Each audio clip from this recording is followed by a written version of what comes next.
వంశధార నిర్వాసితుల ఆందోళన రోజురోజుకు ఉధృతమవుతోంది. రైతుల పట్ల అభిమానం ఉన్న జనసేన అధినేత పవన్ కళ్యాణ్ తమ గ్రామాల్లో పర్యటించాలంటూ వంశధార నిర్వాసితులు డిమాండ్ చేశారు. పవన్ పర్యటిస్తే తమకు మెరుగైన ప్యాకేజీలు లభిస్తాయని నిర్వాసితులు ఆశిస్తున్నారు. పవన్ పర్యటనతో ప్రభుత్వంలో కదలిక వస్తుందని, తమకు 2013 భూసేకరణ చట్టం ప్రకారం పరిహారం లభిస్తుందని అన్నారు. ప్రస్తుతం గ్రామస్తులను భయపెట్టి 2005 భూసేకరణ చట్టం ప్రకారం చెక్కులు పంపిణీ చేస్తున్నారంటూ ఆవేదన వ్యక్తం చేశారు.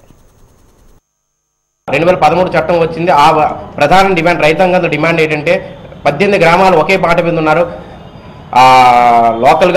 లోకల్ లీడర్స్ అందరూ కూడా పాత పద్ధతి ప్రకారం ఇవ్వాలని వాళ్ళు నిర్ణయం తీసుకున్నారు. కానీ రైతాంగానికి అన్యాయం జరుగుతుందని మేము ప్రశ్నించడానికి ముందుకు రావడం జరిగింది. బలవంతంగా వాళ్ళకి 2 లక్షల రూపాయలు పరిహారం, 5 లక్షల రూపాయలు పరిహారం ఇవ్వడం జరుగుతుంది. అది సరిపోదు. వాళ్ళకి జనసేన పార్టీ ద్వారా పవన్ కళ్యాణ్ గారు దీని మీద స్పందించాలని మేము ప్రధానంగా డిమాండ్ చేస్తున్నాము.